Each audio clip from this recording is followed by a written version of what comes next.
One of the most dangerous assumptions we make in life is believing that everyone who is close to us is truly for us. Just because someone is physically present in your life, speaks well of you in public, or spends time with you does not automatically mean they are loyal to you, aligned with your purpose. Fee does not equal loyalty. In fact, some of the deepest betrayals and most painful disloyalties will not come from strangers or enemies. They will come from people who sat at your table, share secrets, walk with you in your process, and still turned away when the pressure came. Many people confuse access with alignment. Just because someone has access to your life does not mean they are assigned to your destiny. Some people are present simply because they benefit from your presence. As long as you're feeding them, encouraging or helping, they remain close. But the moment you shift, grow, or need something in return, their true colors begin to show. This is why God allows seasons of testing to expose the difference between those who are truly aligned and those who are simply attached. The Bible, Jude is not far from Jesus. He was close. He walked with him, heard every teaching, miracles, and even handled the mighty. Yet his proximity did not guarantee his loyalty. His betrayal proves that physical closeness is not a measure of heart connection. Judas represents the kind of person who is present but not planted. He is there, but not rooted in truth. He is involved, but not committed to the mission. And like Judas, people in your own life can sit close while hiding silent agendas in their hearts. It's important to stop measuring relationships by time or proximity and start measuring them by fruit. What does person produce in your life? Are they drawing you closer to your purpose or subtly distracting you from it? Are they speaking into your growth or secretly feeding your insecurities? Loyalty is not measured by shared moments, it's measured by shared values and consistent character. The person who is truly for you will remain for you even when the season shifts. Even when your growth challenges their comfort, even when you have nothing to offer in return. God, in his wisdom, will allow us to walk through betrayal, not to punish us, but to purify our relationships. He lets the Judas moments happen. We stop building our lives around people who were never called to carry our destinies. Feel the sting of false loyalty, so we learn to lean more heavily on him. It's in these moments of emotional pain that we are awakened to spiritual truth. Not everyone who walks with you is walking in the same direction. And not everyone who praises you today will stand with you tomorrow. Sometimes we'll allow disloyalty to arise, not to break your heart, but to break your dependency on people. He will use the betrayal of someone close to help you see where your trust has been misplaced. He will expose false support, so when he elevates you, you are not surrounded by snakes. You may feel hurt in the moment, but the lesson you learn will protect you in the next level of your life. It's better to be wounded by a revelation than destroyed by a hidden enemy. The sooner you're stewing, the closeness equals commitment. The sooner you'll start guarding your heart with wisdom. Everyone in your life has a role. Not all of them have a future with you. Some are seasonal, some are few are strategic. It's your responsibility to discern the difference. Because God never told you to depend on people, he told you to love them. And when you stop expecting covenant from casual connections, you free yourself from the pain of false loyalty. Disloyalty is one of the most painful experiences a person can go through. It cuts deep. Often becomes someone you trusted, someone you confided in, someone you believe would stand with you through any storm. But what many people fail to realize is that disloyalty is not always just an attack, it's often a test, divine test. And like every test, it is designed not to destroy you, but to expose something in you. God doesn't test you to shame you, he tests you to reveal where you really are, what you really value, and you truly trust. When someone turns their back on you, betrays your trust, or walks away at your most vulnerable moment, the first response is usually confusion, followed by hurt, and then sometimes bitterness. But if you don't learn to step back and look at it through the eyes of purpose, you will miss the lesson and prolong the pain. Every act of disloyalty has the potential to teach you something critical about yourself, your discernment, your boundaries, and your dependency on others versus your dependency on God reveals where your hope truly lies. Many times, we place unrealistic expectation of people, expecting them to be everything, to always understand us, to never change, to never disappoint. And when they fail to meet those expectations, we break. But perhaps God allowed their disloyalty not to show you how bad they are, but to show you how much you've been leaning on them instead of Him. It's in the loss of human support that we often discover the power of divine support. When the crowd walks away, you begin to hear the whisper of God more clearly. When the applause dies down, you begin to move by faith instead of affirmation. There are moments in life when God allows the people depend on to fail you, not to hurt you, with you. Because as long as your confidence is in people, your growth will always be limited. People are imperfect, inconsistent, and flawed. And when we place our emotional stability in the hands of flawed vessels, disappointment is inevitable. But when your identity and your peace are rooted in the unchanging truth of who God is, no amount of betrayal can break you. You may bend, but you won't shatter. You may cry, but you'll rise stronger. Disloyalty is also a test of your own character. How will you respond when people hurt you? Will you retaliate? Will you curse them? Or will you trust God enough to let Him handle what your flesh wants to control? When Jesus was betrayed by Judas, He didn't lash out. He didn't beg him to stay. He didn't try to defend himself. He simply acknowledged the moment, submitted to the will of the Father, and kept moving toward His purpose. That's emotional maturity. That's spiritual discipline. And that's what disloyalty is designed to develop in you. Every test comes with a choice. You can let disloyal make you bitter, or you can let it make you better. You can allow it to harden your heart, or you can allow it to sharpen your discernment. The test is not about what they did, it's about what it reveals in you. Were you depending too much on people? Were you blinded by your need for affirmation? Were you ignoring the signs because you didn't want to lose the relationship? These are the questions God is helping you answer through the pain. Ultimately, disloyalty is not the divine checkpoint. It's God saying, before I take you to the next level, let me show you what can't come with you. If the test may be uncomfortable, even heartbreaking, but it's necessary, because every betrayal is a hidden blessing, and in every test a doorway to transformation. The quicker you embrace the test, the quicker you grow through it, and once you've passed, you'll look back and realize that what tried to break you actually built you. When we look closely at the patterns of how God moves throughout Scripture, we often see that betrayal isn't just an instant event, it's a part of the process. It's not an accident or an interruption. It's a tool, a strange and painful tool, but one that God uses to prepare us for greater purpose. Sometimes so focused on the pain that we don't realize God is using it to elevate us. And many times, the betrayal we face isn't meant to punish us, as it's meant to push us. Push us out of comfort, out of wrong relationships, out of emotional dependencies, and ultimately deeper into purpose. Take Jesus for example. The betrayal of Judas is not a side story in the gospel, it was a key part of the mission. Jesus get the cross without Judas. And yet, Judas wasn't a mistake. He wasn't an afterthought, was allowed. He was chosen to be near, not because he was loyal, but because he was useful. That's a hard truth to accept, that God can use someone who is not faithful to move you forward. Judas' disloyalty served a purpose. It exposed hearts.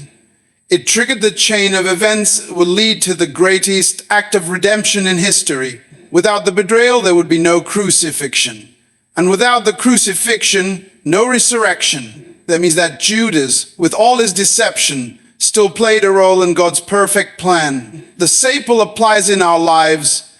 The betrayal you went through, the person who walked away, the friend who turned to an enemy, they weren't just random accidents.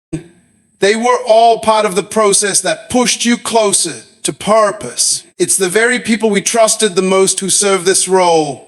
Not because God wants to hurt us, but because He wants to mature us. He wants to stop placing confidence in people and start putting our full weight on Him.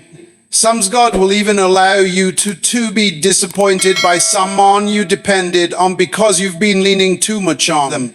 You were drawing strength from them that should have been coming from God. And He knows if you keep relying on them, you'll never fully step into what He's called you to do. So He allows the pain not to destroy you, but develop something in you, something deeper, stronger faith that is not based on relationships, but based on revelation. God isn't surprised by who left. He's not shocked by who turned on you. In fact, He may have allowed their betrayal to position you exactly where you need to be for the next move. Just as He used to position Jesus for the cross, He can use disloyalty in your life to push you into your calling. You may not like it, and it may not feel fair, but it is purposeful. And the sooner you accept that, the sooner you'll be able to heal, grow, and move forward. So instead of spending energy asking why they did it, start asking what God is doing through it. Is He trying to show you? What is He shifting in you? What comfort is He removing so you can grow into maturity? The pain is real, but so is the preparation. The loss is real, but so is the lesson. And once you stop disloyalty as a dead end and start seeing it as a doorway, everything changes. Never waste pain. He never allows betrayal with intention. And if you allow Him, He will use even the most painful betrayal to prepare you for your greatest breakthrough.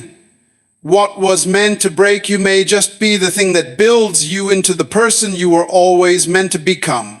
One of the deepest sources of emotional comes not just from being betrayed, but from being betrayed by someone you expected to be loyal. Expectations are powerful, and when they are misplaced, they can devastate your heart. The truth is, many of us walk through life with the wrong expectations of people.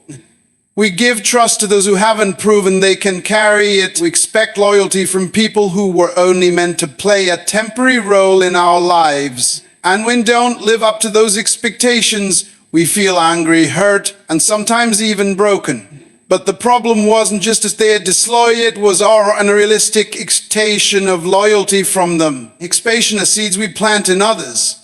And when we plant those seeds in the wrong soil, we end up with disappointment instead of growth. You can't expect fruit from a tree that was never rooted. You can't expect commitment from someone who only came for convenience. Not every person you has the capacity to love you back the same way. Not every friend you support will support you when it's your turn to struggle. And every companion in the crowd is a covenant partner in your calling. What happens often is that we confuse the length of a relationship with the depth of loyalty. Just because someone has been around for years doesn't mean they were meant to be loyal for life. Loyalty is not measured by time. It's measured by truth, consistency, and heart alignment. Some people are seasonal, and their role in your life was only meant to last as long as the season allowed. Depends you try to drag seasonal people into permanent spaces. That's where heartbreak begins. That's where it feels sharpest, when you expected someone to stand and they walked. God, in His wisdom, doesn't always reveal who people are immediately. Sometimes He allows us to discover their character through time and testing. But here's what you must understand. When someone shows you who they are, believe them. And when they walk away, let them. Stop fighting to hold on to people who have been allowed to leave. Their exit is often a part of God's strategy to refine your expectations and protect your destiny. There is nothing wrong with desiring loyalty. It's a biblical principle. Expecting it from everyone is unrealistic and dangerous. Jesus Himself didn't trust everyone who followed Him. The Bible says He knew what was in man, and He did commit Himself to them. That's wisdom. Jesus not suspicious, He was discerning. He understood that some people were only there for the miracles, for the benefit, for the crowd. What hard, many of those same people walked away. Did He chase them? No. Did He beg them to stay? Never. Because Jesus knew that His purpose did not depend on people loyalty, it depended His obedience to the Father. When you expect loyalty from the wrong source, you give people power over your peace. You allow their failure to rob you of your focus. But when you place your expectation in God who is faithful, and changing, internally loyal begin to live from a place of stability, not emotional chaos. You learn to love people without idolizing them. You serve without expecting repayment. You give trust wisely, blindly. The key is to refine your expectations. Give people room to be human. Don't expect perfection, and don't base your stability on someone else's behavior. Instead, anchor your hope in one who never changes. Let God be your source of loyalty, and let people be seen for who they truly are, not who you hope they'll be. In doing this, protect your heart, preserve your peace, and walk in the wisdom that safeguards your purpose. Rejection is one of the most painful a person can experience. Cuts deep, it touches our sense of worth, our desire to be accepted, and our longing to be valued. But what many people face is that rejection is not always a sign of loss. It's often a sign of protection. Rejection can be redirection in disguise. When someone walks away from your life, betrays your trust, or removes themselves from your journey, it may not be a setback, it be God's way of routing you towards something greater. What looks like disloyalty on the surface can actually be divine strategy underneath. We tend to interpret rejection as a reflection of our inadequacy. We think, maybe I wasn't enough, or maybe I should have done more to make them stay. But that mindset is rooted in insecurity, not in spiritual understanding. When God allows someone to leave your life, He's not asking you to chase them. He's asking you to trust Him. Some doors have to close so that better ones can open. Some relationships have to end because they've reached the limit of their purpose. And some people have to exit. Their presence was blocking the flow of God's next move in your life. The pain of rejection is real, but so is the purpose behind it. Every time you're rejected, you're being redirected. Redirected away from emotional dependency and towards spiritual maturity. Redirected from relationships built on convenience and toward connections grounded in purpose. It's a painful process, but it's a necessary one. If certain people hadn't rejected you, you would have stayed in places God was trying to pull you out of. You would have settled in environments that no longer served your growth. You have remained attached to people who couldn't handle your calling. One of the ways God chose you is by teaching you not to rely on the approval of people to validate your assignment. If you always need some loyalty to feel secure, then your sense of identity is still rooted in man. But when you grow to the point where someone can leave you and your purpose remains intact, that's when you know your foundation is secure. That's when you've learned the true meaning of trust, not in people, but in God's sovereignty. Disloyalty can feel like rejection, but often it's mercy, removing the wrong people before they had a chance to sabotage the next season of your life. Not everyone is meant to where you're going. Some people are not equipped to handle your elevation. They were fine with the version of you that stayed small, available, and familiar. But when you started growing, changing, and moving differently, their loyalty was tested and exposed. That's not your fault. That's revelation. You don't to waste time trying to convince someone to stay who has already decided to go. Let them leave. In fact, thank God they did. Because you never know what traps He's saving you from when He allows people to walk away. What Betrayal was actually a blessing. What you call rejection, Heaven called redirection. And when you begin to see life through that lens, you no longer fall apart when people leave. You don't chase what God has cut. You don't grieve what God has removed. You move forward with a deeper sense of clarity and strength. There is no promotion without separation. There is no new season without pruning, and no destiny without disconnection. Sometimes the most loving thing God to do is allow someone to hurt you just enough to make you move. Because if they had stayed loyal, you would have stayed stuck. Their disloyalty didn't disqualify you, it delivered you. It freed you to become who you were always meant to be. When people hear the word attest, they usually think of something external, trial, a challenge, a difficult personal situation. But the real test often isn't what's happening around you. It's how you respond to it within. The betrayal, the disloyalty, the loss, those are not the true tests. The true test is what they bring out of you. Do you become bitter, or do you become bad? Do you retaliate? Do you reflect? Do you break your character, or do you let it build your maturity? The difference between breakdown and breakthrough is not in what happens to you, but how you choose to respond to it. Disloyalty has the power to expose parts of yourself that success and comfort never will. It brings up emotions you didn't know were hiding, fears you thought you conquered, attitudes you forgot were there. When someone you trusted turns against you, something deep inside gets triggered. The desire for revenge, the urge to isolate, the temptation to shut down.